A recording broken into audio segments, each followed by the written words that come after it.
Hello, all, and welcome to the Movie Bears podcast.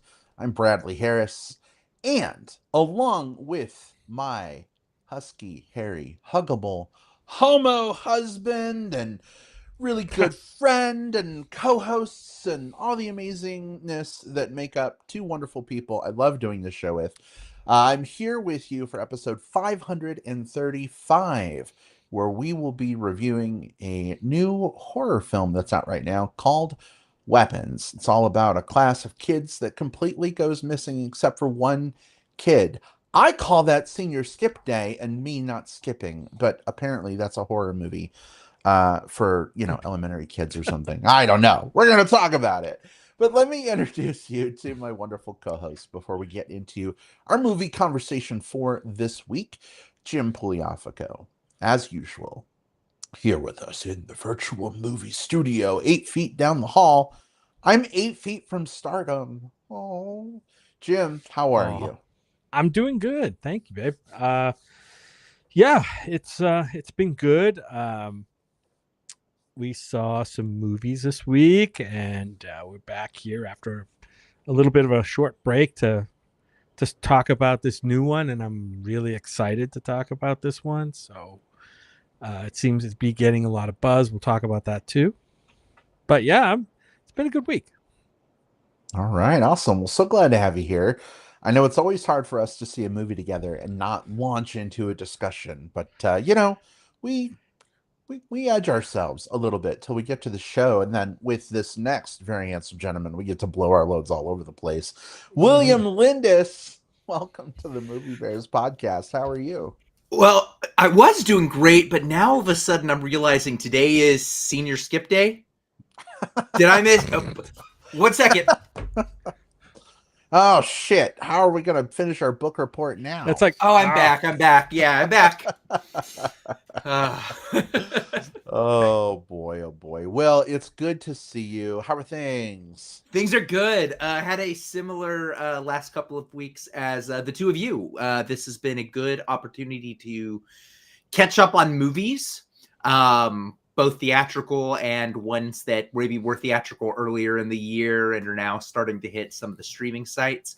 It's also a good year for horror, which is exciting because we're about to talk about a horror movie and see how this one lines up with that good year for horror statement. So, yeah, I'm pretty excited about what's to come and kind of all the movies that I watched on the way to getting here. Neat. That's awesome. And yeah, taking a week off. We do that sometimes, especially during the summer.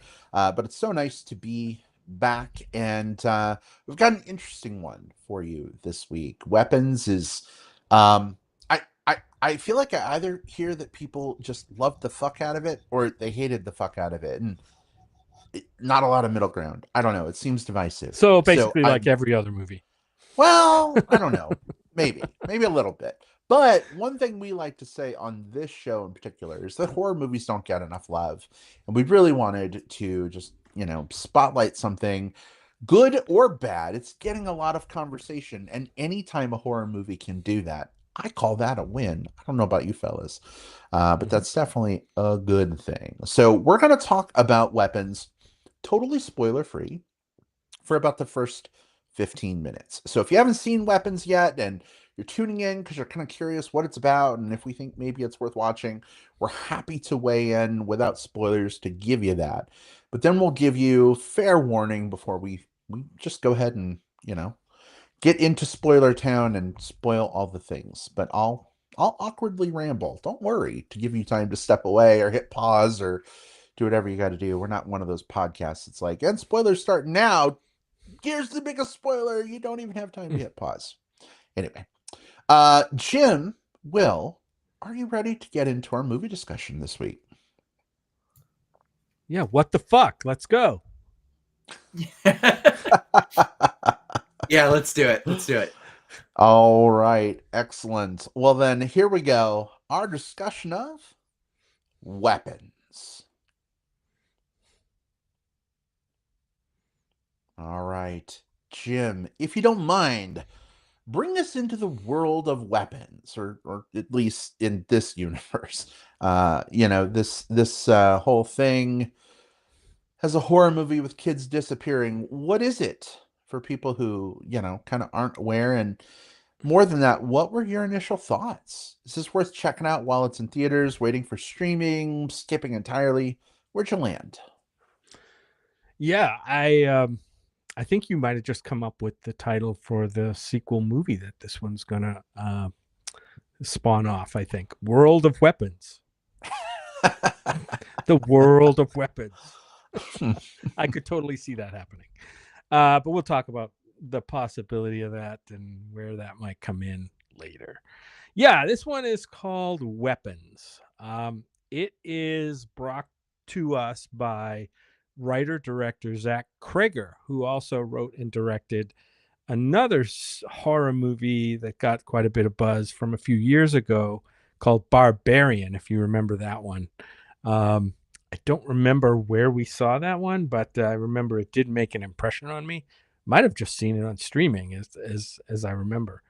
But let me read the synopsis here. It is a billed as a horror movie.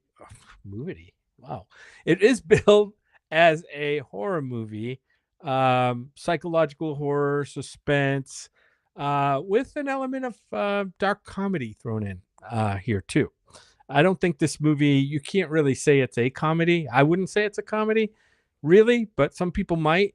Horror can be seen a lot of different ways. Some people find any horror movie funny, but this one I think does go for some legitimate scares, and we'll talk about some of what those are when we get into more about spoilers. But yeah, watch this name, Zach Cregger. I never watched a show that he was involved in. Now that he's done 2 movies that I like, that I really liked, I'm beginning to get a sense. I'm beginning to see what his sensibilities are, and I'm really digging it. But I think it's The Whitest Kids You Know. Is that the name of a show that he was involved in? That's the name of his sketch comedy show / sketch comedy troupe. Yeah. I watched a few clips. They look pretty hilarious. But so that kind of explains why I think some people are seeing this as a comedy or dark comedy, because I think this director is known previously to his movies, is writing and directing movies as a creator of sketch comedy, with an edge, like really edgy sketch comedy too. But yeah, this one, if you've seen the trailer, I'll read the synopsis here. I don't think there's any spoilers in it. It says, when all but one child from the same elementary school class mysteriously vanish on the same night at exactly the same time, a community is left questioning who or what is behind their disappearance. So yeah, all these kids go running off into the night. It's a big mystery. What's going on? Parents are freaked out. Townspeople are freaked out. We don't know where the children are, what's going on. And this movie kind of reveals itself slowly over time. And again, we're not here to spoil anything. But I really, really dug this movie. We went to see it with friends just last night, actually. And I've been kind of eagerly anticipating this one because I could tell from the trailer, it looked a little bit different than like the 13th fucking Conjuring movie, which by the way is coming out soon, or Insidious or whatever, where you know what you're going to get. You're going to get a bunch of demon jump scares and throughout the movie, and that's it. And somebody's going to get exorcised pretty much probably in that movie. But this one is different. It's got an edge to it. It's got a different angle to the story. It's also got a different structure to the movie, different for most horror movies, I will say. Well, we've seen similar structures before, storytelling structure before, but this one, I think it works really well in this one. I loved everything about this. It was great. I think the only issue I had was a little bit of pacing struggles, maybe in the third act, but otherwise, I thought it hit the landing for me. The lead up suspense was really good. I think the cast here was great. I think this is some inspired casting here. We got Julia Garner in this, and someone told me she was a Silver Surfer from another movie we just reviewed. Possibly. And Josh Brolin is in this. So it's great to see him. Doing it. He's like the one of the real movie stars that are in this thing. Alden Ehrenreich. We've seen him in a couple of movies. I think Hail Caesar was maybe the first time we saw him. Kind of his breakthrough. Benedict Wong is in this in a cool role. And I think the one I really liked, though, was somebody I didn't know who created a character. They created a character was Austin Abrams as James. He's kind of like the local, drug addicted, small time criminal that's out. And I really love that character. Normally, a movie that can take a character like that who normally wouldn't be that likable, but you end up really liking this character. And that's says something special, I think, about the storytelling. Otherwise, I don't want to go into too much on the cast because that can be a little spoilery about who's playing who. But yeah, I really like this one. I just love something that gives me something unexpected. And one thing I will say about the horror in this, there were one or two jump scares in this movie. Don't get me wrong. There are some jump scares, but I think the horror in this movie really comes from the quiet moments. There's a lot of quiet moments in this movie where they cut the sound out. They cut there's no score. There's no soundtrack playing. It's just quiet, creepy, really disturbing stuff that's happening in this film. So if that sounds like your thing, I would see it in theaters. I think it's worth it. All right. That's my 2 cents. Jim, thank you very much for your $2. Love hearing your thoughts on this film. Very curious to hear Will's as well. So Will, let's head on over to you. Are you kind of in the same camp as Jim? Did this heavily trip your trigger? Did this leave you wanting? How did this one hit? Short answer is I loved it. And a part of it is it's similar to, of course, Zach Cregger's previous movie, Barbarians, in that both films gave me something very different than what I'm used to seeing on screen. I think that Zach Cregger is definitely a voice that understands that horror isn't just jump scares, as you mentioned. It's the response to the horrors that we experience. In Barbarian, there was a lot of suspicion and paranoia between the main characters as they were first figuring out what was happening and whether the other one was culpable. And same here. A lot of the horror comes from the fact that underlaying all of the different things that we see, the incredibly effective imagery of the kids running out of the house at night, some of the more specific scares that we'll talk about later on in the review. There's also this underlaying current of how do we respond to trauma and who do we lash out at when we're experiencing trauma. This is a movie about finger pointing and a movie about the fact that, that we as human beings are just sort of immediately looking for some sort of scapegoat. I think that's cool without it also being like a message movie that beats you over the head with it. It's there. It's part of the fabric. It's part of the DNA, but you don't have to vibe with it on that level for this movie to work.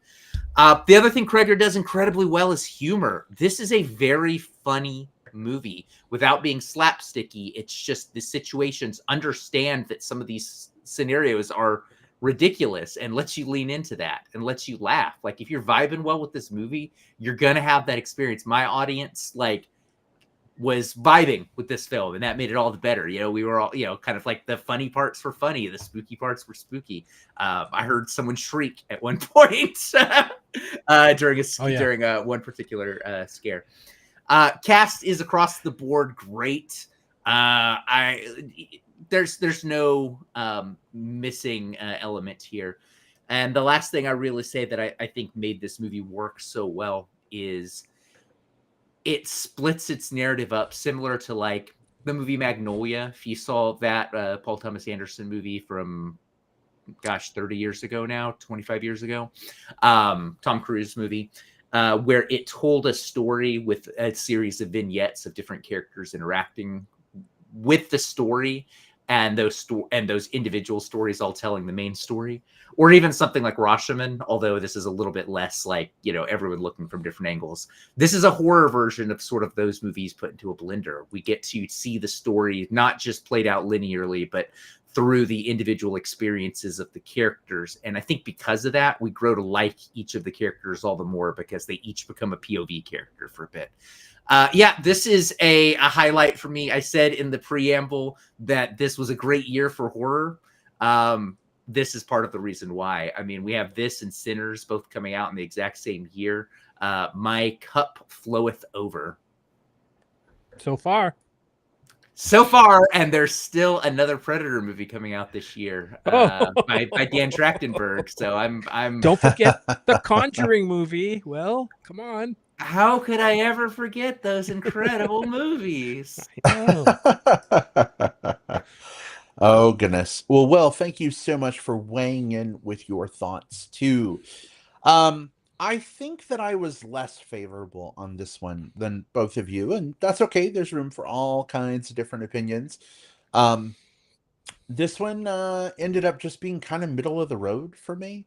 And there's a couple reasons for that, and I'm probably going to save a lot of it for spoilers. I will say, I think this movie did a really good job of subverting your expectations without going, nah, nanny, boo, boo, we got you. It just, things happen differently, and you're just like, oh, interesting. I didn't expect that. So for me, this movie definitely kept me interested. Whether it kept me engaged or not is a bit of a different story. This film, and it's in the description on IMDb and some other places, it's kind of told in parts, and it swaps like POVs and stuff. And it got really confusing to me at a certain point, and I didn't know where I was or when or what was happening, and found it a little hard to follow and put together. And I just also feel like it goes on a lot too long in some cases. It's like, okay, like the thing that's going on, like we could have gotten to it 30 minutes earlier, and I think it would have been a stronger film. Also, I think it is an absolute crying shame to put a person as beautiful as Alden Ehrenreich in a movie like this and keep his shirt on the whole damn time. What the fuck? That What lost the a fuck? star right off the bat, right? Oh, I goodness. mean, he even fucks with his shirt on. Like, come on. Goodness gracious. Why? I don't understand. But that fucking mustache? Oh, daddy. Oh yeah. I'm into it. No, this was fun. It was a good ride. It was interesting. I just think it kind of went on too long, and like I said, there's a couple things I want to hit in spoilers that kind of bothered me a little bit and maybe kept it from reaching greater heights. But yeah, as horror movies go, like you said, we've got another fucking Conjuring. Like, at least this one is kind of original and doing something different, and it's not just like, ooh, spooky demons coming for Lorraine Warren one more time. Yeah. So also, speaking of horror movies, y'all left one out. One of the best horror movies of the year is coming out in October. You didn't mention it. You could say you aren't very good boys by leaving this one out. Oh, And that's Good Boy. Good which, Boy. I had a chance to catch up with it South by Southwest this year, and it's a horror movie about a dog who can see the ghosts and everything in the movie. So wait, it's fucking rad. Is the dog's name Lorraine Warren? Because No, if the dog's name was Lorraine Warren, then that would be a great tie-in. The dog is actually working on selling its own virtual currency. Oh, there you go. Its own crypto. In any event, I'm really jazzed that we got a movie like Weapons this year, as well as a movie like Good Boy that, aren't franchise films. They're not the same fucking thing, just doled out over and over and over again. So even if this wasn't, a 5-star movie for me, it was a good horror movie, and I appreciated that. Yeah, babe, I get what you're saying. I think this movie is over 2 hours, I think.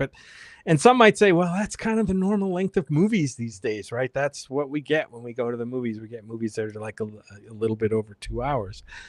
However, in the case of this story, I just felt I mentioned it too in my review, even though I'm gushing about the movie because I did really like it. I did think it had some pacing issues in that final act. Like it took its time. It seemed to kind of slow down a little bit in getting to its thing in the third act, or is that Alex's story? I guess we'll just say that. Yeah, I wish it had moved along a little quicker there. There were, and this is, well, I'll leave it for spoilers. I don't want to spoil anything. We'll be careful. Yeah. But yeah, I mean, another movie that comes to mind when I think of horror movies like this would be like Longlegs. I think Longlegs shares some DNA with this film and Barbarian, right? I think they're really edgy horror, trying to do something different, trying to weird you out more than jump scare you. And being very effective at it. That's of course important. Trying is good. A for effort is good. But like, I think this one executes, and there are so many scenes that I can't wait to talk about with you guys. All right. Well, any other non-spoiler thoughts before we dive in? Yeah, you mentioned it up front, but I would recommend people checking out their YouTube sketches. Their sketch group is The Whitest Kids You Know. They never made a huge splash. They became kind of just like they would circulate a little bit on YouTube, but they never really kind of broke past like what they their first, I think, 1 or 2 seasons of their show. It didn't go very long. But there's some gold in there. Some of it also, I will also say, their sketch comedy is, I think, 15 plus years old at this point. So just also be mindful stuff ages differently. So there are a couple of things where I'm like, oh yeah, that is a little, that's a little pointed for 2025, but still funny stuff. Aside from that, man, I just want to really celebrate the fact that we're sort of in this era where we're starting to see, and it's been going on for about a decade or so, we're starting to see these sort of like new creative voices in horror getting the opportunity to create these, in some cases low, in some cases even, at least for a horror, like a mid-budget horror film, that are getting releases and that are getting marketing pushes, beginning with sort of the Ari Aster, Jordan Peele of it all, and kind of moving on till now, we keep getting these new singular voices, and I think Zach Cregger is one of those singular voices. He's sort of one of the new ones, sort of carrying that torch. Yeah. I think between what he's done with Barbarian and Weapons and how both have been received, I think he's kind of in the category of with his third movie, he's going to be able to get almost a blank check for something horror wise. Well, we know what he's doing for his next movie, right? You guys know? Oh, I don't. I don't either. Resident Evil movie. That's, I guess, the other angle that happens. You do well, you get picked up to do which something. I'm not super jazzed about. I don't know how much of a blank check he's going to get, because he's going from stuff that he wrote. I don't know how much of the Resident Evil movie he's going to be writing. Like, I don't know if it's a script that already exists and it's a story that already exists because it was a game, and to me, it's maybe he's adapting a game into a movie. There's been Resident Evil movies already, we know that, so it doesn't. I don't know. It just like just on that news, I'm a little bit let down because I want to see this bright, young talent who can create, interesting, original stuff go into something that's already set up for him. And it kind of bums me out a little bit.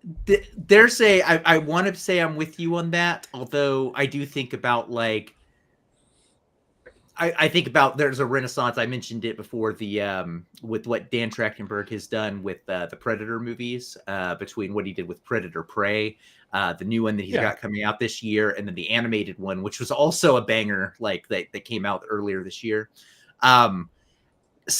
I've not really enjoyed any of the Resident Evil movies, just full disclosure. I enjoy the games. The movies were kind of actions.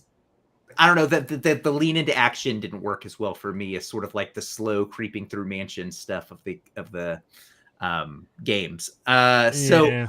I'm hoping that Zach Cregger, they brought him on because he has a voice and he'll be able to do something new with it. And the fact that it's not the other Anderson, the one that's married to Mia Jovovich, who was doing all the Resident Evil movies for so many years.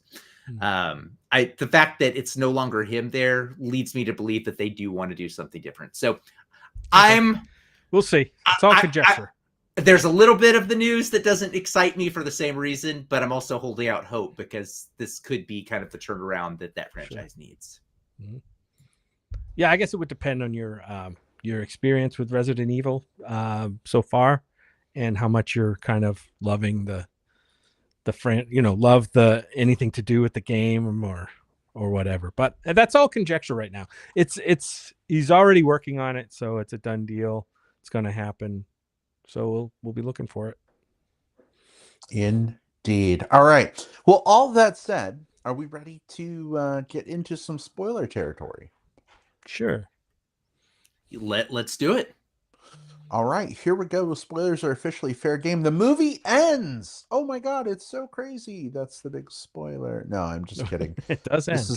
What the fuck, Brad? Are you telling me that at the end of this movie there is scrolling text that tells me the names of the people that worked on that movie? Fuck! I wanted to go into this unspoiled.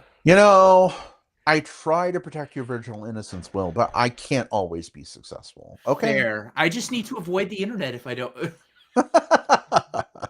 All right. We've done what we do to give you time, if you don't want to be spoiled, to step away. Whether you're listening live or catching up via digital tape delay on Apple Podcasts, Spotify, etc. Do what you got to do to avoid the spoiler section that is now happening. I don't want to bring things down right away. So I'm going to sit on the thing I wanted to talk about. One of you may bring it up anyway. I don't know. But where do y'all want to start? And then I'll come in with something here in a bit. Okay. All right. You want to withhold the hammer. Well, no, it's just I know. I don't want to put the kibosh. I don't want to put the kibosh on a good time. And I don't want to sour anyone who's listening to spoilers anyway, and they not check out a cool movie because of this one thing that I do think is important, but I don't know. I just think we could talk about it a little bit later, maybe. Okay. It's a heavy trope with LGBTQ. That's all I'll say. Oh, that one. I thought there was something else. So we'll get to that other thing too. I do want to, it's not quite spoiler, it's slightly spoilers, but it can be looked up on the internet. I did love some of the soundtrack choices and needle drops in this film. Oh my God. That first song that they used with the kids running out of the house is George Harrison's Beware of the Darkness or Beware of Darkness. It might be my favorite needle drop of the year so far, by far. I don't know, something about it over that scene played really well. And knowing that the title is Beware of the Darkness, you have these kids running off in this weird way for some, it's totally takes you by surprise because you have no idea what's happening. And they're just running off and disappearing into the darkness. It's great. There's a Percy Sledge song in here, The Dark End of the Street. That's an amazing use. So much. 2 songs about dark. Might be a trend here. And then a Tammy Wynette song, evenly, the queen of country western from the 60s or whatever, Walk Through This World with Me. So I didn't expect this movie to have a great soundtrack, but it does. It reminds me a little bit of another movie that I recently enjoyed that did a great job with its soundtrack, which was Heretic. And I think that needle drops are one of those things that when they're done poorly, they just sort of occupy space. They clank. My most infamous example of that would be the first Suicide Squad movie, the David Ayers one, where all of the songs were remarkably literal to whatever was happening in the script on the stage. So like they were not picked out intentionally; they were picked out to kind of like it felt like a quick Google search to match. This feels like each one of these songs, those scenes could not have existed without that particular needle drop. And I feel like when you're a filmmaker who is that good at kind of marrying your music with the scene, with the plot, so that all of it feels like an integral part of it, then you're doing something right. It's another reason why I'm just really interested in what he's doing. There's an intentionality that kind of goes into every decision that happens here. Sure. Absolutely. Yep. Yeah, Jim, you mentioned the Percy Sledge song, and I'd never heard, somehow in my life, I'd never heard that song. Well, it's not one of his most famous ones, so yeah. Yeah, but my grandma used to love listening to Percy Sledge. And I know this was a horror movie, but like it made me feel connected to my grandma again. Like being like 8 years old, trying to help her clean the kitchen while she's listening to Percy Sledge on the turntable. I'm glad it wasn't in like a horror moment of the movie. It was in like a meet cute in a bar kind of thing. But it was special. I definitely give the movie something. The last place you'd expect to be connected with your grandmother is in the middle of a edgy, a horror movie, psychological horror movie, right? Yeah, and it's in a scene where the super hot cop walks in and he's being all cute and shy, and you're looking to see if you can see. And I'm seeing the down his chest hair hairs pop out of his shirt. Yeah. I mean, I never got to see the full thing. Thank God for Instagram, I found it, but that song was really great. Nice. Yeah. So as far as I don't know about hardcore spoilers. The movie doesn't go out of its way to explain itself, like reasons for what's happening to these kids, or why these kids. All the questions that the parents raised at the beginning in that meeting. They're like, "Where are the kids?" Well, we find out where the kids are, but we don't know why they all disappeared, why it was necessary, that time, or I mean, we don't know why it was those kids. I think we know really other than they're Alex's classmates. Well, that's the reason. That's why. it. Yeah. I think the witch like brought them together to like feed off their life force and sustain her, right? There was a small line, and I think that's what you're getting at, Jim, and I think that's why what works here so well is the movie doesn't have to devote a ton of time to lore drops.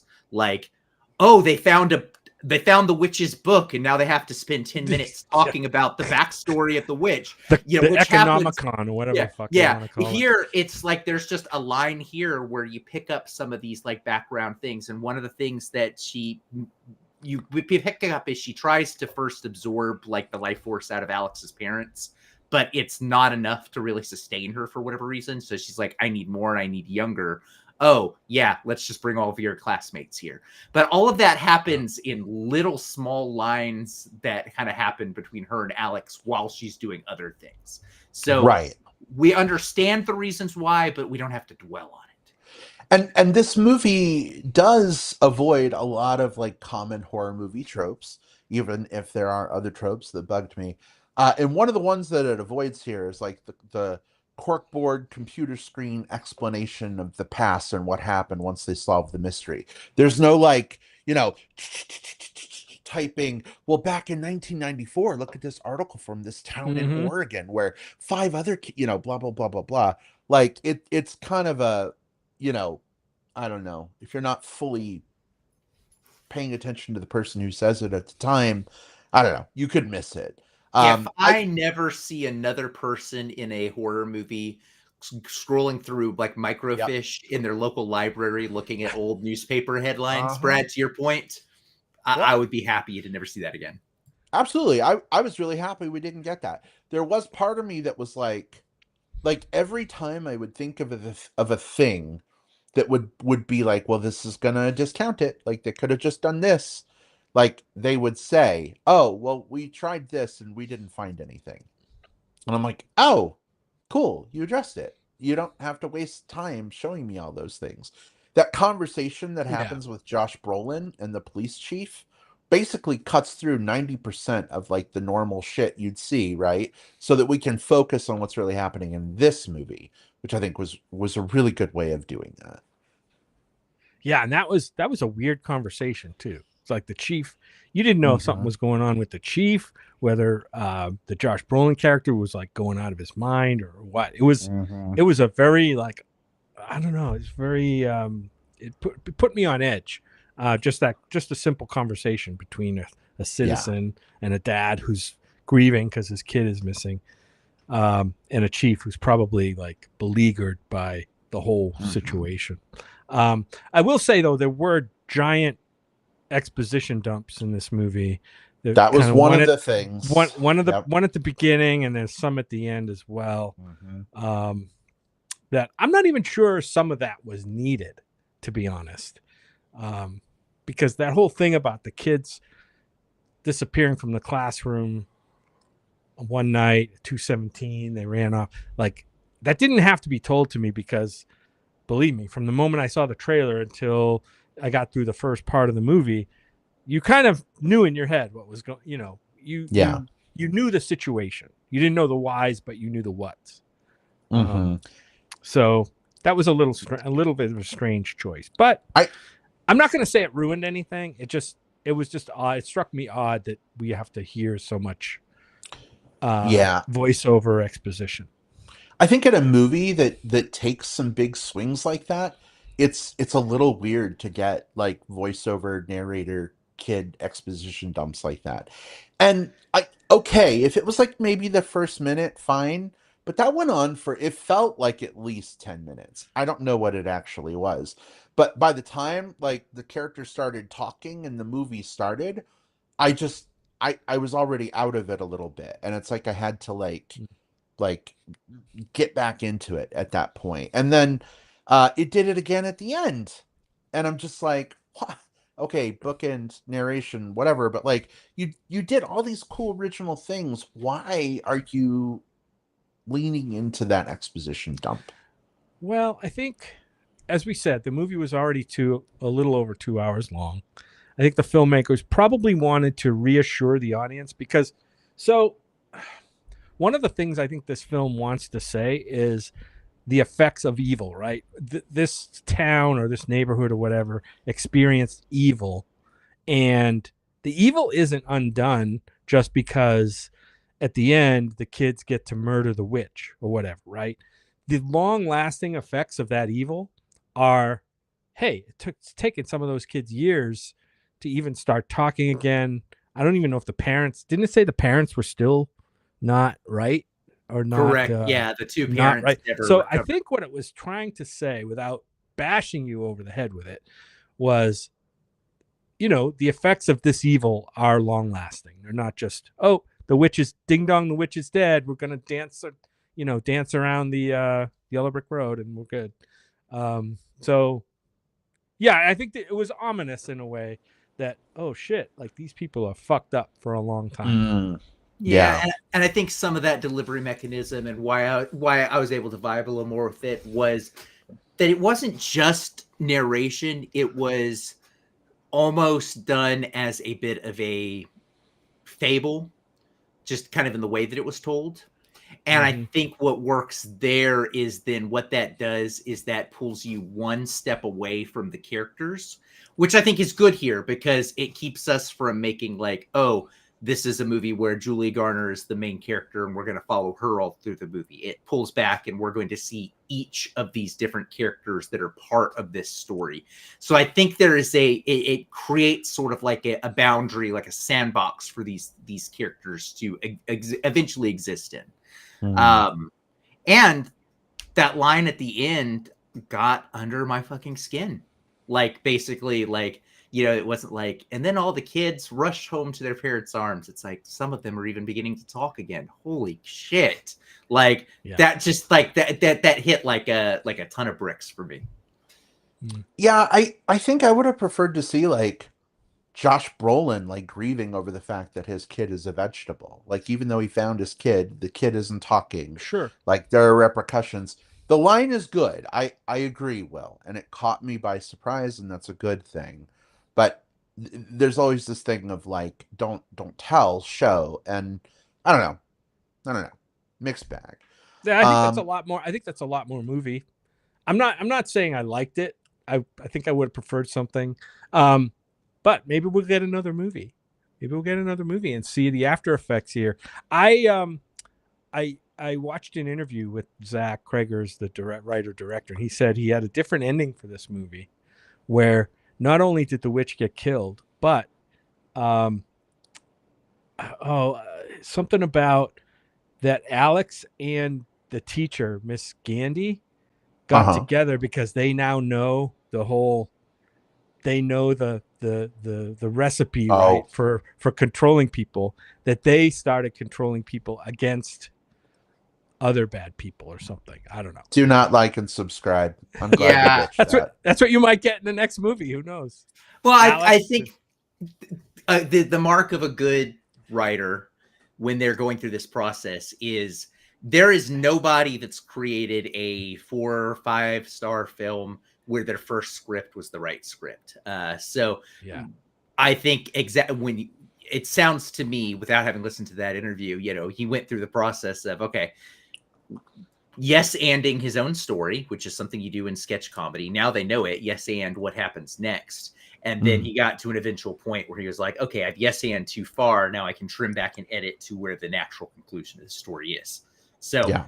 tells me he's a So good improver and a good editor. so like a scene at the end, at the very end, or a stinger with Alex in his bedroom breaking off a twig of the tree and winding other people's things around it, and then cut to black. That wouldn't have been cool.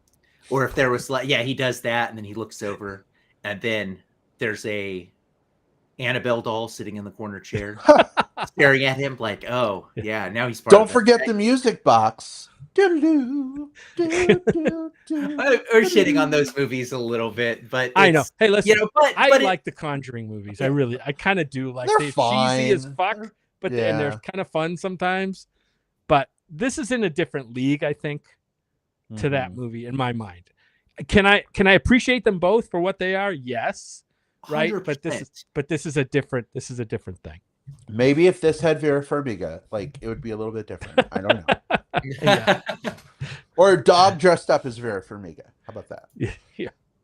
Hey, is now an okay time to bring up the thing Yeah, without of seeming course. like I'm shitting all over the movie? Look, like we're here to give feedback, right? And and wherever that fits best, like, and then what we'll do is we'll save a little bit of positive for the back end of that if that's a concern, so we can Cool. so we don't end on that note. Yeah. So one of the things that I've really appreciated about modern horror movies within the last few years is that in a lot of them, sorry, my hairy naked cowboy counter's up here and I keep seeing fun things. Distracting you. Let me do this. What I love about some of the modern day horror movies is that like being gay or bi or whatever is just like kind of normal now. And like the gay couples often are not the ones to die. The gay people don't get obliterated in the horror movie like they used to. And so it was really disappointing to me. Well, I don't want to spoil anyone, but we saw a recent movie about people in face makeup and like corn stalks. Yeah. And I thought that did it so well that to then get this, where Benedict Wong, gay principal, lives with his partner, they seem to have this cool little like relationship with each other Domestic and life. Yep. domestic life together. And I really loved the brief glimpse into like the OCD of the partner, like with the hot Sunday dogs snacks. and Sunday snacks. But then, like, oh, they're the couple we have to watch. One of them, kill the other and then get run over with his head splattered across the street. I don't know. It's just really disappointing. There's the whole trope about kill your gays. It just seems weird to me. Like, this movie is stuffed with so many fucking straight people. Why does, like, the one gay couple have to die and go through this. Right. And children. No children were killed. Well, that's another thing, but I don't know. It just I agree. it bugs me, and I think not to get too deep into it, in a modern day reality where I feel like I'm being erased in real time by like politics and what's happening, it just really landed bad for me. So it's a good movie. I like it, but that really irritated me. 5 people died in this movie, as far as I can remember. A cop, a junkie, the witch, of course, at the end, and then the gay couple. Right. So yeah, that's how it went down. And yeah, the scene was twisted as fuck. Like that whole thing with the death in the kitchen, and then Benedict Wong's character coming running across the field while the teacher and Josh Brolin's character are talking at the gas station, and he's just coming at them in broad daylight, like with his face all fucked up. Like, yeah, it was unnerving as fuck. But yeah. in thinking about it, I'm like, why'd you have to go and do those gay characters dirty like that? Now, granted, gay characters shouldn't have plot armor, just like anybody else shouldn't, just like children shouldn't, if you ask me. But then, it just seemed a little, I don't know, on the nose. I don't know if that's the right term, but it just seemed a little low-hanging fruit kind of thing. I don't know. Because it's like, on one hand, it's like, yay, gay principal. How cool is that? That was very cool. Man could be a principal. Awesome. Oh, gay principal kills his husband and gets smashed into street pizza. Cool. I think that's a very fair point, and I won't. I can't take that from you, nor what I want to. Right? Because I think we are in for the longest time, what I needed in any type of movies was representation, and then hopefully for that representation to lean positive, right? To where we weren't characters that were designed as the punchline of movies. For example, we used to be kind of like the foppish characters. We used to be the ones who were coded as villain or things along those lines. So my stance has been for a while has been, I need enough overall coverage so that I can have good gays, bad gays, neutral gays, gays that survive, hopeful gays, gays that get murdered, as long as it's done respectfully each time, right? I think we're starting to see more of that in films. Kind of you'd reference, there's been a couple this year, horror films that had, Companion was another one that had queer characters that were both positive and negatively portrayed, right? Right. So I think we're starting in this realm of horror of starting to see enough coverage that I'm okay with it, as long as it wasn't like they weren't being killed on screen as a point about like because they were gay, or if you're going to do that, then it needs to be part of the plot where it's an important part, not like a side part. And so here they were respectfully treated. It just happened to be, it was no different than up to one point. Well, up until that point, but all of the characters that had a chapter named after them were killed off except for the 3 leads in this. So I think that's also part of it. Like, there weren't really any happy endings for people, save for the Julia Garner, Alex, and maybe the Josh Brolin character. He survived, but he didn't necessarily, get what he wanted. So I think that's the other part of it too. Like you mentioned, the other ones that had chapters between the witch, the cop, and the junkie all got too. Yeah. So yeah, that's kind of where I landed. But again, I think that's just where I land on it. And I think that's a very fair stance, especially, it sucks to even have to think about that in a time where, like, right now, we have our marriage rights going back before the Supreme Court. Yep. So I get it 1,000%, Brad. I'm giving the filmmakers the benefit here, right? Benefit of the doubt that, I don't know or think that these filmmakers have any weird feelings about, homophobic feelings or anything like that. It didn't feel that way to me. It just felt that in another film it could have been. You know what I mean? It could have been used in that way, even though I didn't get a sense that it was here. It just left me scratching my head like, okay, we have two characters living a nice domestic, normal, loving relationship, seemingly. He seemed like a cool guy, the principal, Marcus, I think his name was, until, Game somehow, again. yeah, Witchageddon. Yeah. Hey, real quick, we've got a comment in the live chat. Might be from a YouTube channel. Game Freakness says, what do you think the global box office take will be for Weapons? Well, I know that this is a movie that had a $38 to $40 million kind of like right around that range, sort of like that mid-range horror. That was its overall budget. It looked like opening. Well, no, that was its budget. Budget. Okay. Yeah. And its take already has been in the 70 plus million. So this is one of those examples of not even horror movies made cheap recouping a lot, but this is a movie that has, I mean, it beat Freakier Friday, which I don't know necessarily was going to be like the big movie, but it's a horror movie that beat an established franchise. Nostalgic film with actors and actresses we know, right? So I don't know what that final number is going to land on, but this is a financially successful movie, already doubling its budget, and I think it's only going to gain a little bit more traction here going forward. Yeah, especially from the hordes that listen to this show. Now they're going to be like, I got to check this out. It's got a George Harrison song in it. I'm in.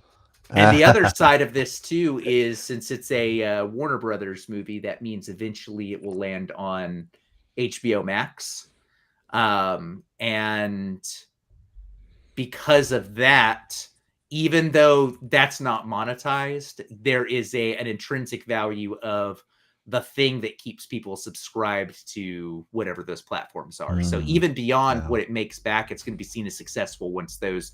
Oh, I remember hearing this movie was good. People checking it out that first weekend it hits Max. Yeah. I've been seeing a lot of good buzz on it from friends on Facebook, whatever, that are seeing it. And generally the reactions after seeing the movie have been good. And a lot of people who haven't seen it yet are it seems like they're eager to see it. So we had another follow-up question from Game Freakness, who says, are you streaming on something that's not YouTube? That's actually a really great question. And yes, we're on YouTube and we're streaming on Facebook Live. So the platform that we use lets us bifurcate our stream to both places at once. So that, is we kind of manage both avenues. But I do see a YouTube icon for you, which tells me you're watching on YouTube. So welcome. Glad to have you here. And for anyone who doesn't know that we also do our thing on Facebook Live, just search for Movie Bears Podcast. Now events get published and you can RSVP and get reminders about the show. And it's really cool how Facebook has set that up. So we can be in two places at the same time. I know. Just like we're witches or something. All right. Well, do y'all have any other thoughts you want to talk through? We've talked music, we've talked plot twists, we've talked hairy chests that almost were but never was. What else? One really small point that I ended up enjoying. So they do a very specific, when they're under control in this movie, they do this specific run that you could also describe as the Naruto run, kind of arms out, kind of run forward. Okay, never mind. So I'll send you some videos after, Jim, of the Naruto run. So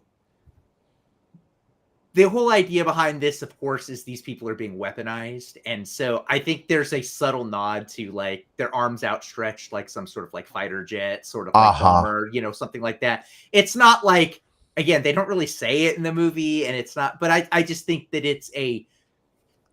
I love it when a film has something that is super specific with a certain degree of specificity where it's like, once you add that element, taking it out, if they just were normal running, like 28 Days Later, like Rage Zombie running, this would have Mhm. still been an effective movie, but I don't know that it would have like seeped its way like into like my brain tissue the way with this one Yeah. specific decision. So for me, I love it when a filmmaker really looks for those details and says, how can I make this mine? Yeah, I think Josh Brolin had a line when he was looking at the map with Miss what's her face, and Gandhi. he Miss Gandhi, and he referenced like ballistic missiles or heat-seeking missiles or something. Yes. Yeah, and I had been thinking like fighter jets, but on land, and I was like, oh, they're missiles. I get it now. Okay, yeah. Game Freakness says, I'm an aspiring writer and director, so when I see a movie, sometimes I have a better idea how it should have gone, although I haven't seen this movie yet. I mean, we do on the show Yeah. all the time too. Oh, yeah. But definitely get like sometimes you watch a thing and you question the creative choices. Just like people read shit I've written and question my choices. Like we're all gonna make different choices. And I think it's fun to be able to talk about them and maybe think about like what could have been. But ultimately what we get is what we got, right? And in this case, I think there's a lot of positive here too. And I'm just really glad a movie like this exists. Again, it's not like a franchise film. There are some elements of like, I don't know that I would call it a dark comedy, but I would say it has like dark humor. And I kind of appreciated There you that go. too. Yeah. Yeah. There's a part of this film where Paul, the cop, tells the junkie he lets him go because he hit him and he shouldn't have. And he's like, if I ever see you again, and the junkie runs, away or whatever. And then he sees him again, and Paul just like fucking throws his shit down. And Didn't he's I like, fucking tell I you? told, and he like runs after him. It was amazing. It was so good. Yeah. Just simple I stuff love like that. Like, yeah. but it does remind me of something, and I don't know if y'all caught this, and maybe I'm wrong, but when we saw scenes from different POVs, I thought I caught instances of different dialogue. So, for Oh, maybe. instance, in the Paul scene, when he has James on the ground after James wakes up, and he goes to let him go, he says, "All right, let's get you up," and then helps him up. In the James scene from his POV, he says, "Get the fuck up," and like wrenches him up instead. And I thought that was so cool because I can't tell you the number of times I've talked to someone about something and like they remember it, a different way. And, I think we all do that to some degree. But I'm like, can you imagine from a law enforcement perspective if the cop is like, well, of course I was all nice and sweet. And the criminal was like, oh, they were totally, like, where's the truth? That would be weird if that happened. No, that doesn't happen. Never, right? No, I think you're absolutely right. Again, it's that intentionality that I was talking about, and in this case, it's also that Rashomon effect, where you can have two people in a scene, and because they're different perspectives and what they brought to that moment of that scene, they're going to experience it different. They're going to remember it different. They're going to express what happened afterwards different. Going to the point, the comment, about how sometimes having a better idea about how it could have gone. I think one of the great things about, if someone is looking to become a writer or director, especially for any type of genre, is understanding all of those different like pieces that go into it, right? Like I've been talking a little bit about this movie as if Zach Cregger is sort of like this auteur who made every part of this film himself, but he didn't, right? He's the writer director of it, and he definitely steered his vision here, but he worked with Joe Murphy as the editor. He worked with a team of composers, a casting director, art, costume, second department, a billion different people on the different things. And what I think works so well about him and what he did here was, again, this is the type of person who wrote his script, edited his script down, and got it ready to shoot with those elements in mind. You can see sort of where he was thinking ahead to editing, even if he's not doing it himself, he's sort of laying the roadmap for his collaborator, who Joe Murphy also did Barbarian, which was super well edited. The movie Swallow, which was also another really well edited, underrated movie. Someday we need to do top 10 like films that we reviewed on this show or that we've seen in the last 10 years that are super underrated, just because that would be when I'd maybe consider there. Yeah. But anyways, I think that sort of those thought exercises of what could I have done different? How could I have prepped this better for the sound cues, prepped this better for editing? I think those are all really great things to do, especially as you're sort of like building up your own skill set and your own catalog portfolio. Mm-hmm. Yeah, sure. And I would just say for Game Freakness that if since you're an aspiring writer director, movies like this with these independent ideas and original ideas are the ones, you know, you should be watching and letting influence you in ways, not necessarily to copy them, but you know, these are great influences to see how you know, a lot of people say, oh, all the ideas are already out there, they've all been made, you know, and that's not true. There's still some great stories to tell and great ways to tell them, as this movie shows. So I think this is great for aspiring filmmakers to see films like this. Agreed. Well, speaking of other stories to tell, would you want a sequel to Weapons? No. I think the story that this told ended exactly where it needed to. I think anything else would be lipstick on a pig, right? You know, like it, or I think that's the saying. Maybe it's not. I don't know. Or on Gladys. Yeah, on Gladys. Yeah, I think. Oh, I think anything else would just muddy what already like landed the plane super well. It would then have to go into more lore and expanding the characters. I mean, there's already an element of, if you look at Barbarian and you look at Weapons, I already feel like both of those could live in the same world. So without there having to be any like lore link, a direct between connection. things. Yeah. So if he wanted to make another film like this that I could sort of like in the back of my brain say is sort of like tangentially related, but is not an actual sequel, sure, 100%. But I don't want to see more Weapons. We landed the plane. I'm sorry, Will. We crashed the plane. You don't get your wish. Movie executives will not go for that. They're like, they don't have the same thinking. If this movie is a huge hit compared to its budget, you know they're going to be coming back wanting a sequel to this, right? They'll be coming back to the filmmaker saying, hey, The Well of Weapons. The Well of Weapons. Can you make us another one of these weapon movies? And Zach Cregger will go like, no, but I got this amazing idea. Could kind of be in the same universe as Barbarians and Weapons, and it's something else. And they're like, you know, you're not really a household name. The audience isn't coming to watch your movie. They're coming to watch Weapons. So give us another Weapons. That's how the movie business works, unfortunately. Yeah. Do you know who uses Weapons?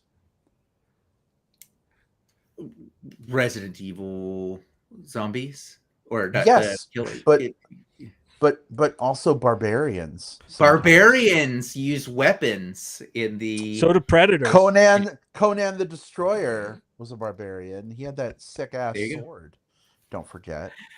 I think that the thing that's like super like I think the thing I'm feeling optimistic about there not being another Weapons on this one is we are starting to see a lot of the marketing is like from the director of Barbarians. And that happened a lot with like Jordan Peele and our like from the director of Hereditary. Yeah. So I think he's sort of at that part of his career. And with Resident Evil being the next one up, if there's anything that kind of gets him stuck in like sequel hell, it would be that more than this. Because I think if that does well, he'll be doing. He's got 8 more Resident Evils if that does well. Unfortunately, I'm with you. I'm not sure I want to see a sequel either, but I know how the real world works, and like that from the writer director of Weapons, you know, works for film nerds probably, but I don't think it works necessarily for the general public. I think I disagree. Do you? I do, because at least you for pay me. attention to who directs the movie? I'll just say this, and I promise this is not self-denigrating, but compared to y'all, I am not super plugged into the movie sphere. Like, this director did this and that director did that and blah blah blah, and reading all the articles. I think it's awesome that you are. It's just I'm maybe more into like game and TV. So when I see a movie trailer that's like from the director of Top Gun Maverick, and it's about F1 racing, I'm like, well, I don't really like F1 racing, but holy shit, I really loved Top Gun Maverick. And that helped me, I think, to on board with that movie, Babe, when you wanted to see it. Because it was like, oh, it's that director? Okay, shit, let's give it a try. And I ended up fucking loving F1. So I actually really Sure. appreciate that when I see it. And it was the same with this movie, too. One of the only reasons I went to see this movie is because I liked Barbarian. And you called that out. And I was like, oh, well, if it's okay, let's give it a chance. Okay. Well, Think fair enough about then. think about the marketing for this movie. They wouldn't have concluded that if they thought it only worked on like Film the nerds. letterboxed crowd, because that only works, I think, for very small budget, like an A24 type film, where that's your audience, right? But for a film that has a $40 million budget and already kind of doubled that back, people went and saw this, and they didn't see it. They saw it for three reasons. The word of mouth was good. The trailer was captivating with some of its imagery, and they remember enough about that movie. And notice it never said from Zach Cregger, because he's not the house. No, right. It's right. from the writer director of the same thing with Yeah. when Midsummer came out, it was from the team that brought you Hereditary, was part of the. It's like, okay, I remember that being spooky. I want to go see this. So Sure. I think that's where I would kind of land on this. It is kind of the same as you mentioned, Brad, like but it's also kind of different too, about like from the writer director of Top Gun Maverick. Well, everybody in the fucking world saw Top Gun Maverick. You know what I mean? So it's much more recognized than Barbarian, which, while it was successful, it wasn't like a huge hit. Right. But I think what I was trying to communicate was that, like, because something super successful like Top Gun Maverick's writer director worked on F1, there's a linkage in my brain of like previous director of a thing I loved now doing a new thing. Do I take a chance on it or not? Sure, why not? So when you were like, oh yeah, this is like Barbarian, and I'm like, oh shit, I liked Barbarian. Okay, let's check it out. Right. Otherwise, to be totally honest, like the trailer didn't do much for me, and I probably would not have gone to see it in theaters. I probably would have never even watched it. So call me like, I don't know, Luddite movie audience. I don't know, Nope. but No. because Barbarian was connected in a way, that's what brought me in. And the F1 versus this one, I think there's also a matter of scale, right? Because one doesn't have to do the same numbers as the other to be successful, right? Because they're aiming for a different focus. So to give you an idea, F1, their budget was they basically were, once everything came in with it, they doubled their budget. $200 to $300 million budget. They made $573 million. I just looked that up, right? Weapons has already doubled its budget. It was just a smaller scope. So it's one of those, like, they're not going to, a horror movie is never going to pull in like Avengers money. That's just not how they work. But they don't need that to be successful. They need to make back that, that kind of that double on box office. Yeah. No. Look at us having film nerd discussions. It's what we're here to do. You know what? Honestly, I love it. I love when this happens. I know we left the movie review behind long ago, but this reminds me of like just hanging out after seeing movies at South by, Will, in your kitchen and dining room, and just shooting the shit over Whataburger at 2:00 in the morning. And like this stuff comes up, and we're passionate about this stuff, and it's fun to think about and talk through, and it's probably my favorite part of what we do. So yep. I love it too. I'm happy about it. And I love you both. How's that? Oh, love you guys too. And I love everybody listening. Love you both as well, and our listeners and our watchers and all the folks. Well, I guess we're gonna go ahead and wrap the show up. Oh wait, but but Big butt. plugs still have to happen.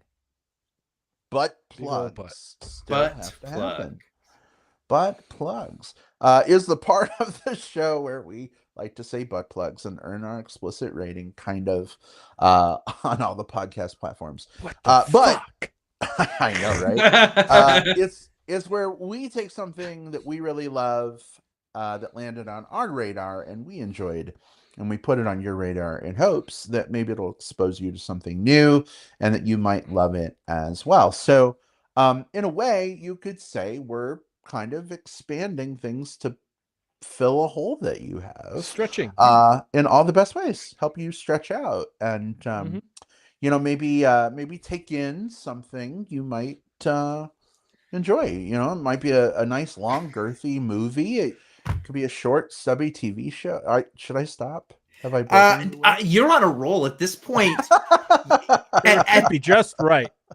Yeah, at this point, you might almost have like an audio book that you could put together of just Oh my god, we need like a super cut of all the like butt plug like discussions and references. That'd be fun. In any event, let's fucking do this. Will, what is your butt plugs, or butt plug singular in this case, this week? So, of the different movies that I've watched this last week, and I've seen some really good ones, and check out our personal plugs at the end of this episode to find out where you can see reviews of those films. I bet I can guess. I bet you can too. But there's one that is a rewatch for me that I just can't get out of my head. And it's a movie that I was not expecting to be one of my favorite movies of the year. But it is, and it's Netflix's K-pop Demon Hunters, which is the best movie that Disney and Pixar have put out in a couple of years. Oh, wait, they didn't do it. But they got shown up. This is just animation that is beautiful and top-notch, a story that is remarkably compelling all the way through. Music that is a bop. And I think because of there's some Wait, things... it's called Flow? No, that's another animated one that beat out Disney. Gotcha. Yeah. Okay, go ahead. So this was a movie, K-pop Demon Hunters, released on Netflix only, but it's been popular to the point where it is now the top animated thing that Netflix has ever done in terms of like the number of streams that it has. And its songs have made it on the Billboard Top 100. And just this last week, one of the songs, Golden, which I've contributed to this thing reaching here, is the first K-pop song to ever make #1 on the Billboard Top 100. It beat out like the new Chapel Roan song. And it is the first song by a girl group, like, a group of multiple female performers, since Destiny's Child did Bootylicious in 2001. So it's breaking records to the point where Netflix is now doing a limited theatrical with it coming up August 23rd and 24th, I believe. So coming up at the end of this month with screenings, including sing-along screenings. K-pop Demon Hunters is one that I did not watch the first week it came out because I was like, this is probably not going to be my thing. And it 100% became my thing. Almost has become my personality. I will even go on record and say I think it is my favorite, even though it came out on Netflix. I think it's my favorite summer blockbuster. And that's pretty high praise considering we've seen some that have we've talked pretty positively here on the show. So check it out on Netflix if you'd like. Download the soundtrack. It's good. And if you want to see it in theaters, and you probably should because I will be there, go check it out when it comes out at the end of this month. All right. Excellent. Jim, Will. You go ahead. I think you really wanted to see this, and I was like, what the fuck? No. Let's put it this way. I'm in that place that Will was at before he watched it, where he's like, okay, I see this thing. I see it's getting a lot of buzz. It could be fun to watch. It could be even good, but I don't know if it's going to be my thing. So I think I'm right there with you, Will, where you were back then.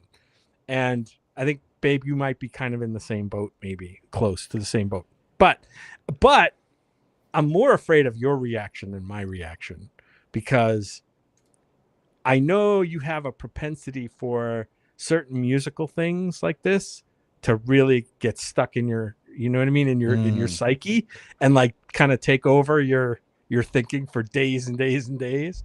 And I'm wondering if this could be one of those. But and I that's don't not know. a bad, it's Maybe. not a bad thing. Maybe. Yeah. I'll be honest with you though. I thought this was a TV series.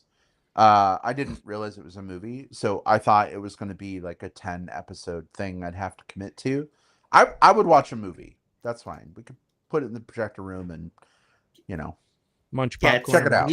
It's less than 2 hours. Lots of music, and the story feels very like they give you enough story all the way through it, kind of like why they're K-pop demon hunters and kind of what they're dealing with, that it always feels driven by character and kind of driven by kind of the next thing that needs to happen.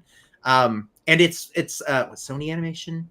And they've been doing a lot of like just really creative work on the animation front. Like this just looks good and animates well. So yeah, give it a watch if you can. I mean, I'm recommending it for a reason, and this is a movie that's been out for a few months. I've watched some things that are in theater that are sort of like A24 neon, kind of like my type of bullshit, that I'm not recommending instead of this. So that should also tell you something. Okay. All right. Cool. Well, thank you so much, Will. Appreciate that. Babe, how about for you? What is your butt plug this week? Ooh, mine also centers around music. Is also available on Netflix right now.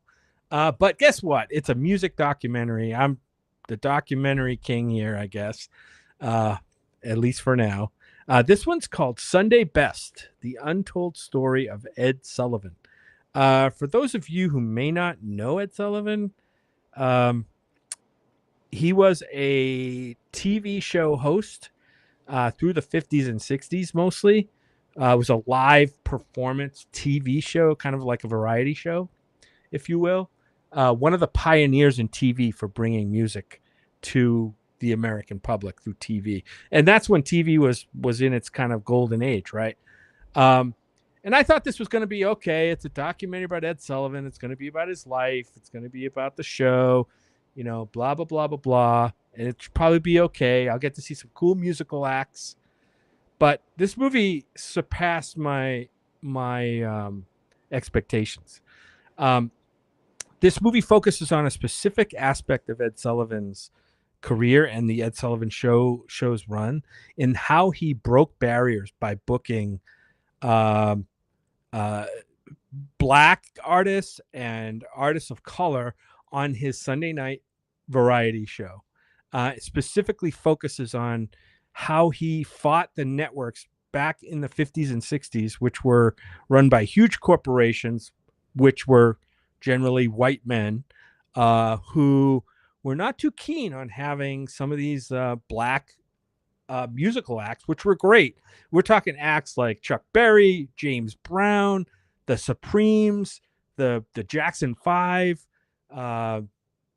just a lot of cool acts that he played a huge part in bringing onto his show, to the point where he got a lot of flack from his higher ups telling him, you know, that they didn't want these acts on the show. And he went ahead and said, well, you don't have a show then, because we're not going on with the show unless we put these acts on, because they're great and the people need to see them.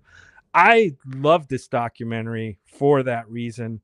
I didn't know there was that side of Ed Sullivan, right? A white guy doing a variety TV show for a largely white male run network, was such a groundbreaker in terms of getting the spotlight on amazing musical talent of the time. Smokey Robinson. Just fantastic. It's called Sunday Best, The Untold Story of Ed Sullivan. And it's on Netflix. All right. Awesome. Well, thank you so much for putting that recommendation down. I didn't know that either. Not that I watched a lot of the Ed Sullivan show, but my grandpa used to watch some of the old Ed Sullivan Mm-hmm. Show stuff. Also, what was the guy with the bubbles? Lawrence Welk? Lawrence Welk. Lawrence Welk. Yeah. Yeah. So he would watch Ed Sullivan and Lawrence Welk, and I remember always like running from the room to go read a Star Trek I'm book or guessing something Lawrence at Welk that didn't point. have a lot of black pop artists come on the show, but I have no idea. They probably appropriated the music and Probably. turned it into their own thing. Maybe. As far as I'm aware, the only person that's ever been on the Lawrence Welk show is Kristen Wiig with tiny hands. Yeah, exactly. Yeah. In any event, yeah. I really appreciate that the Ed Sullivan Show was able to do that back then, and I just think that's awesome. Yeah. So that the documentary is bringing visibility to that, and I'm sure it's fun to see some of the old acts and stuff playing as well. Yeah. That's great.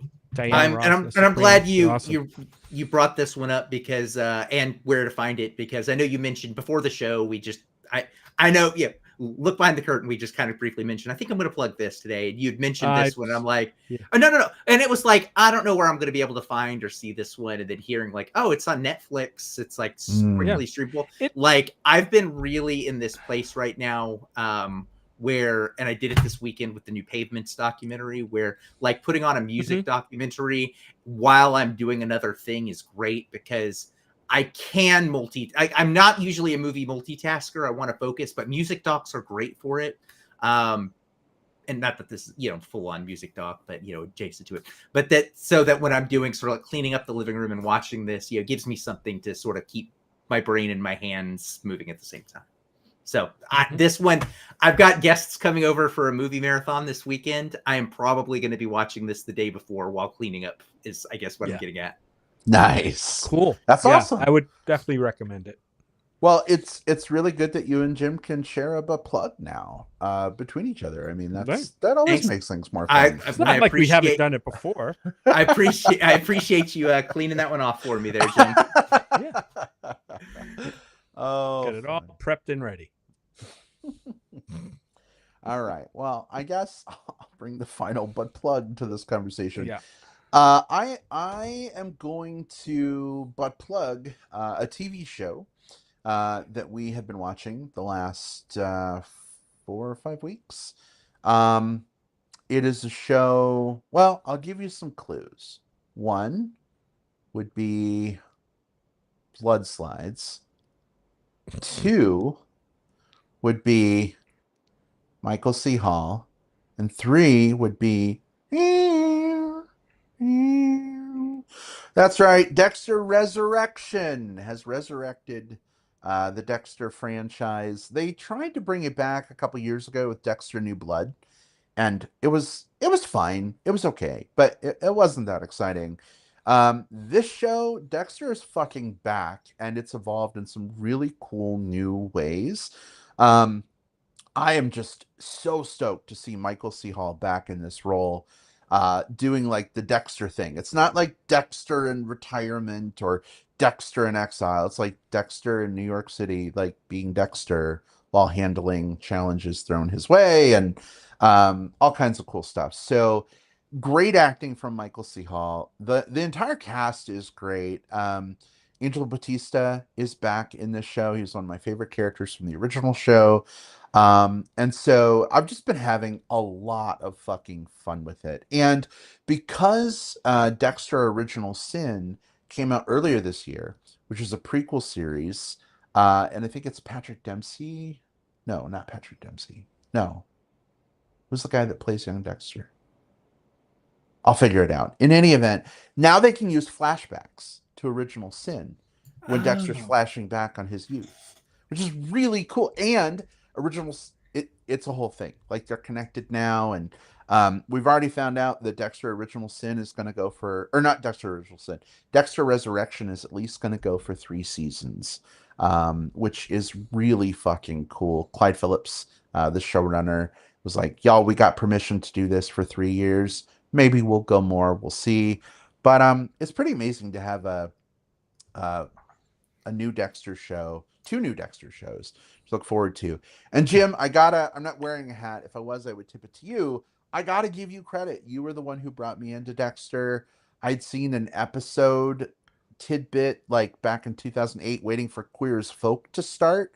So I think I saw the end of like the season ender right before the Queer as Folk episode. And I was like, this is not my jam. I don't like it. When Jim was like, babe, have you ever heard of the show Dexter? I'm like, yeah, why? You were like, we should watch it. And I'm like, I really love you. So sure, I'll give it one episode. And that was one of my favorite things ever. So thank you for bringing So me this in. is actually the 4th iteration, right, of Dexter shows, right? Yeah, we had Dexter. Dexter, then Dexter. What's the next one? New Blood. New Blood. Then Origins. Original Sin. Original Sin. Mm-hmm. And now Resurrection. Right. So first, this is one of those things you got to kind of draw a map to like figure out. I love that Jim was like, hey, I want you to watch this series with me. You're like, no. And then surprise, motherfucker. You enjoying it quite a bit. Exactly. Surprise, motherfucker. No, so question for you. Because I only watched Dexter up through like the end of Dexter. So I didn't watch New Blood. I didn't watch Original Sin. I had heard mixed things on kind of both, and it was just like it was starting to feel a little like lore heavy, and I was like, it felt like it was not going to be like the type of thing I wanted to put time in. Having watched those, if I wanted to dive right into this new season of Dexter and skip New Blood and Original Sin, could I do that comfortably, or do you feel like I need those to understand what's happening? You absolutely could dive right in, as long as and it's in. I mean, do you mind like a premise from the trailer of the show? Of course not. Okay, no, yeah, go for it. As long as you understand that, like in the other show, Dexter's son shows back up and tracks him down, and they develop a turgid He's in relationship. exile. He's in hiding. Yeah.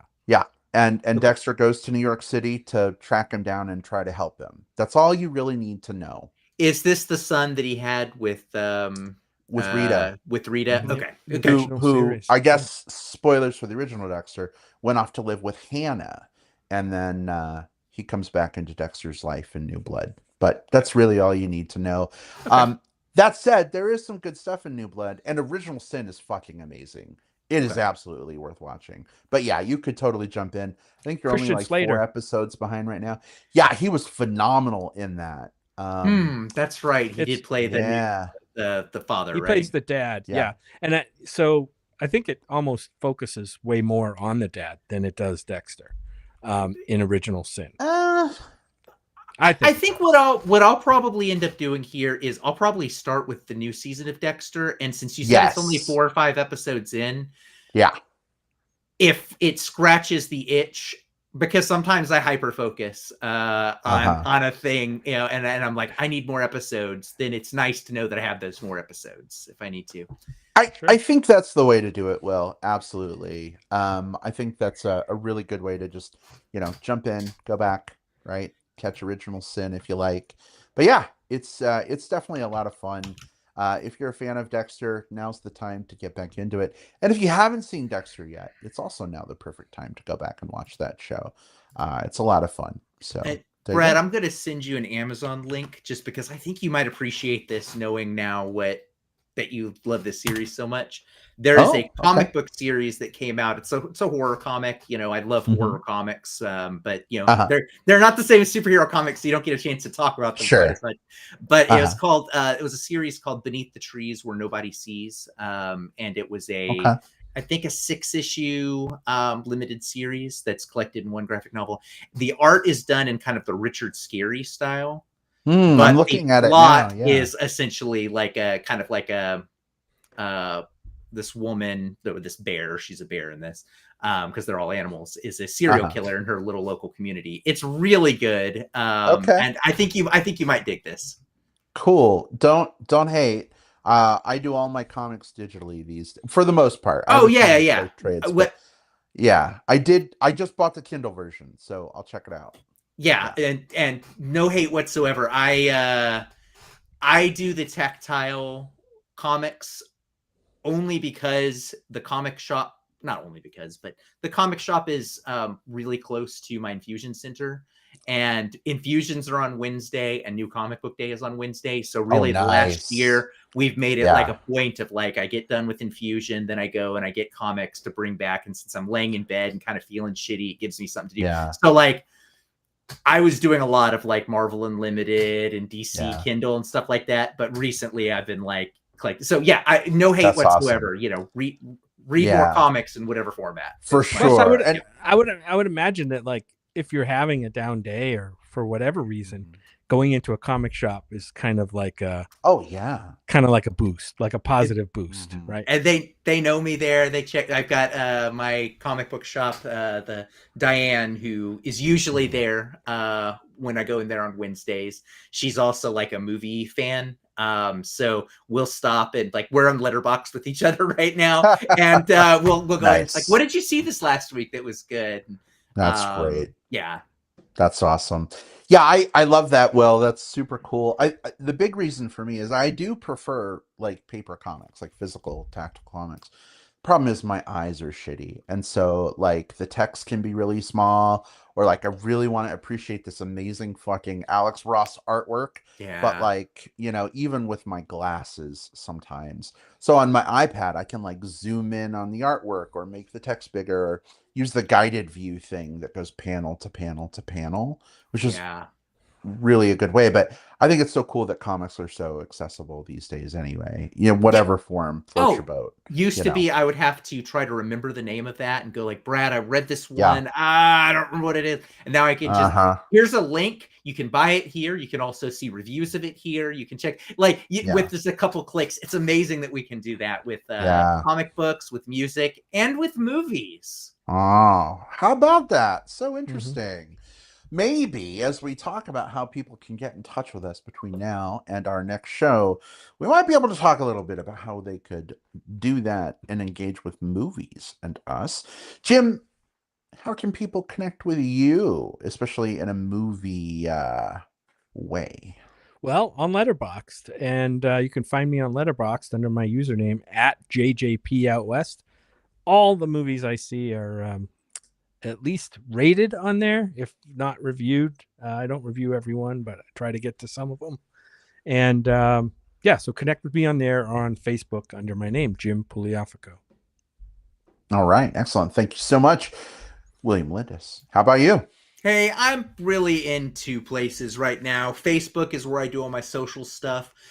Post about my cancer journey, post about every time I go to the movie theater, leave a, I really love Facebook memories. And so one of the things I've been really doing is trying to leave as little like positive landmines for myself.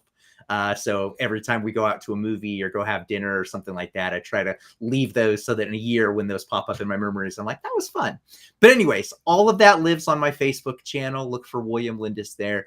You can also find me on Letterboxd. Anything that I see, I review and rate there. Just look for @TheMovieBear on Letterboxd. I can't recommend that platform enough if you're a movie fan. It's just dang cool. All right. Thanks, Will. Appreciate that. Folks, you can find me on Facebook as well. Just look for Bradley Harris. I look pretty much the same as I do on the podcast. Although I guess if you're listening rather than watching the video version, A, super cool. Glad you're taking this with you on your commute, your run, whatever that is. But B, you are missing out on some of the fun. I won't lie. In any event, find me on Facebook, Bradley Harris. You can also find me on Letterboxd as well @IBradPro. Every movie that I rate is because of William Lindis being the biggest Letterboxd fan and advocate I know. So, Will, they definitely owe you, like, not owe you. Owe you is the wrong word. They definitely should tip their hat to you for bringing so many folks, I think, to the platform. So that's awesome. At least a t-shirt. We actually look. I don't know why I haven't done this yet. We looked in a previous episode and we're just like, oh yeah, they have a store. And I remember looking at the shirt thinking like, I should get a Letterboxd shirt. With a film festival coming up for me in a month and change, now's maybe the time to order one. So I might just go pull the trigger on that right now. There you go. Do they have a backpack? That would also be really cool. They've got phone cases. They've got totes. They don't have a backpack, but they have totes. Okay. A tote's good. Yeah. That totes works. Totes my goats. All right. We're going to end things here, folks. It's been a great show. Thanks so much for hanging out with us. Jim, Will, this has been so nice. We kind of ran long in the tooth this time, but it was so fun talking that the inner control freak in me was like, what agenda? Fuck the agenda. Let's just talk. But it's been great. Listeners, thanks so much for tuning in.